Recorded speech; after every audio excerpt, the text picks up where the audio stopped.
با درود و عرض ادب به دوستان گرامی، به کانال من خوش اومدید.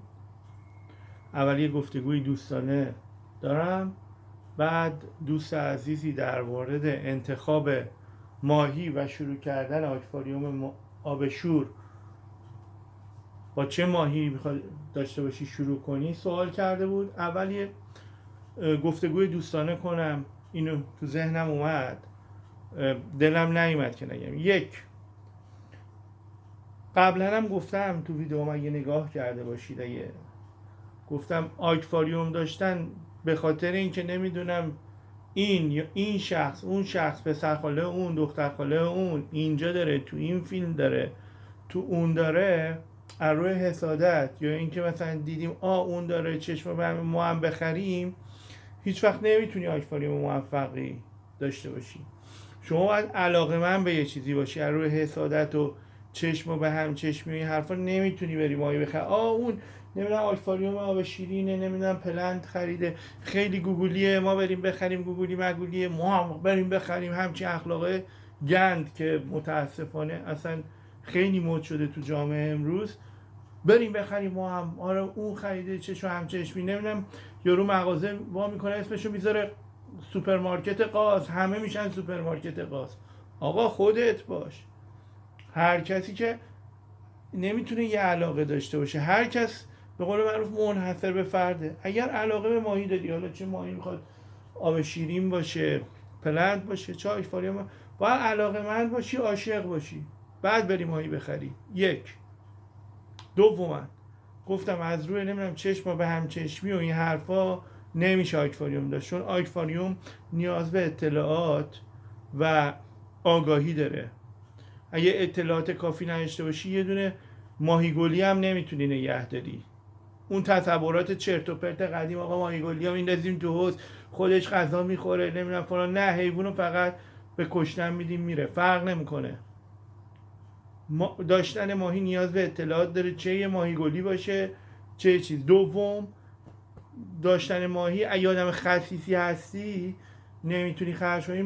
دلیل بر گرون بودنش و اینا نیست، نمیتونی خرج. آدم لزوما این ماهی داشته باشه نه وضع مالیش خوب باشه اینا، امیدوارم که وضع مالی همه خوب باشه، ولی ماهی اگر میخواد داشته باشه باید دل بزرگ داشته باشه. یه موقع از خدای نکرده حیوان میمیره، نمیدونم باید اینو بخری باید اونو بخری. آدم میتونه خرجا رو کم کنه که تو این کانالم من به شما کمک میکنم، ولی به آخر آکواریوم خرج داره. یه آکواریوم که راه میفته خرج آب و برق داره تا هزار کوفت و زهرماره دیگه. خب پس نمیشه. ببخشید من خود آدم رکیم، برنامه رو هم ادیت نمیکنم، من خودم هستم، حالا هرچی. خب نمیدونم اگه آدم خسیسی هستی، دست به جیب نیستی، بهتر ماهی نخری. یک، عاشق باشی، علاقه مند باشی، اطلاعات راجع به نگهداری ماهی داشته باشی، بعد بری سراغ ماهی داشتن، و آدم خسیسی هم نباشی. حالا این یه گفتگوی دوستانه بود. میریم داخل بحث اصلی که چند دوستان پرسیده بودن که با چه ماهی شروع کنیم. اولا که دوستان گرامی، بستگی به جای دنیا که هستید و به اون به قول معروف چپتون، نمیدونم راستتون، اون بودجه‌ای که دارید و ماهیایی که در آکواریوم فروشی های اون مناطق دنیا موجودن، آدم میره ماهی انتخاب کنه. ولی قبل از این که بره ماهی بخره آدم، مهم اینه که باید ببینید چه آکواریومی میخوای بخری. مهم تجهیزات. برای داشتن آکواریوم آب شور موفق ما نیاز به تجهیزات داریم. نمیشه بری آقا تو آکواریوم 10 لیتری چه میدونم تنگ جراح بندازی و این حرفا، میمیره. نمیشه. شما اگه میخواد، نه اینکه نتونیم آکواریوم 10 لیتری داشته باشیم، فقط میتونی تو شکلی دوتا در ماهی بندازی، میشه نانو، که اونم چی میشه؟ تجهیزات خودشو میخواد، نگهداری خودشو میخواد، علم میخواد، دانش میخواد، علاقه میخواد، حوصله میخواد، با صبر. داشتن ماهی آکواریوم آب شور صبر میخواد، اطلاعات میخواد، دانش میخواد، حوصله میخواد. و یه حرفا همینطوری نمیشه هرتی کلنگی رفتش برداشتش ماهی انداختش تو آکواریوم. خب راه نداره. من زبان خودمانی میگم، نمیدونم اینجا ادبی و ادبیات آدمو با ادبی، ولی ادبیاتم همینه. حالا هر کی خوشش میاد very welcome، خیلی خوشمون، نه که دیگه به ما رد کارش. عرضم به حضورتون، ماهی که میخوایم بریم بخریم چی؟ اول ما باید آکواریوم رو راه اندازی کنیم. من چه میدونم شما کجای دنیا هستی دوست گرامی، کجا هستی، بودجت چقدره، ولی آکواریوم آبش رو اگه میخوای تعداد ماهیات بالا باشه باید بالای 100 لیتر باشه. اگر میخوای 2 تا 3 تا دونه دلقک ماهی نگهداری میتونی 10 لیتر هم داشته باشی. اول اینکه ما باید بدونیم چرخه خیلی مهمه، تجهیزات خیلی مهمه. آکواریوم آبشور حتما ما باید موجساز داشته باشیم، حتی کوچیکش. سیستم تصفیه خوب، یعنی فیلتراسیون خوبی داشته باشیم. اگر توی 10 لیتر فیلتراسیون نداشته باشیم باید هفتگی آبو یه تعویض بزنیم. حالا سیستم‌های دیگه هستش که خیلی پیشرفته است برای کسی که میخواد 10 لیتر داشته باشه، اون سیستم‌های بالینگ و کالسواتر و اینا که در جلوتر خواهم گفت، اون سیستم‌های بسیار حرفه‌ای و پیچیده‌ایه که کار هر کسی نیست. حالا عرضم به حضورتون، باید موجساز داشته باشی، باید بخاری خوب داشته باشی، این و 100% آب نمک دریایی، و این باید چرخه بخوره. چرخه خورد، حالا توی آکواریوم 10 لیتری دلقک ماهیا مقاوم هستن، ولی ما میتونیم با ماهیایی که الان من اونجا یه کوچیکش هستش،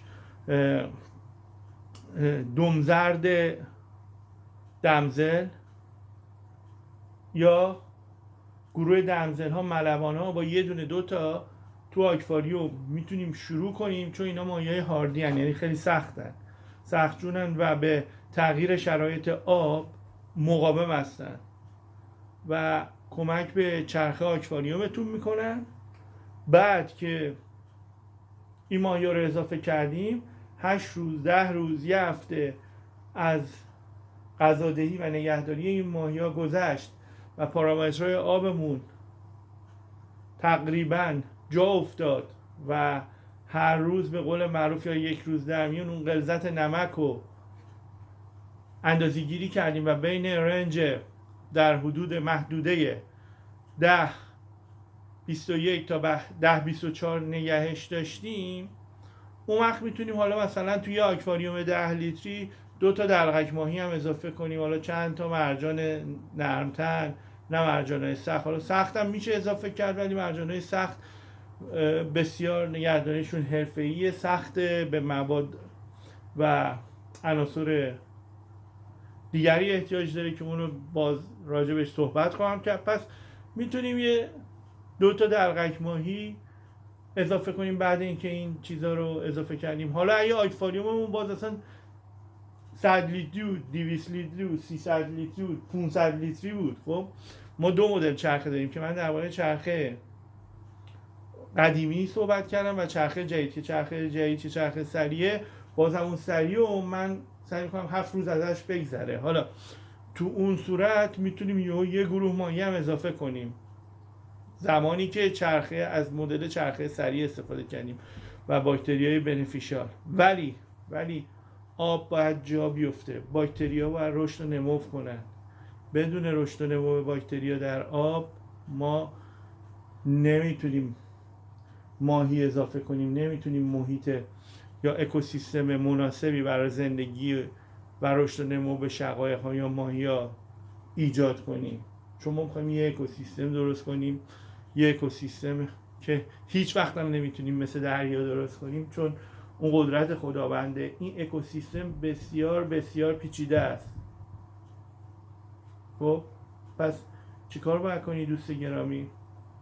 باید بدونی آکواریوم چند لیتری، همونجور که گفتم برای 10 لیتری این کار میتونی کنیم، ولی حالا میره بالای 70 80 100 لیتر، بازم ما باید 2 تا 3 تا ماهی هاردی، یعنی ماهی سخت که جون سختن به قول معروف بگیم، مثل دمزل ها، مثل ملوان ها، و دلقک ماهی اضافه کنیم. البته دمزل ها، گروه دمزل، ملوان، اونا جون سخت دارن، تا اینا به قول معروف مدفوع کنن در آب، مدفوعشون تجزیه بشه و به رشد و نمو باکتریای خوب و بعد کمک کنه، آمونیوک و نیترات و فسفات در آب تعدیل بشن و بعد اون در آکواریوم حجم بالاتر ما میتونیم بستگی به حجم آب آکواریوم ماهی اضافه کنیم و داستانهای خودشو داره که حالا در ویدیو مجزا براتون توضیح خواهم داد.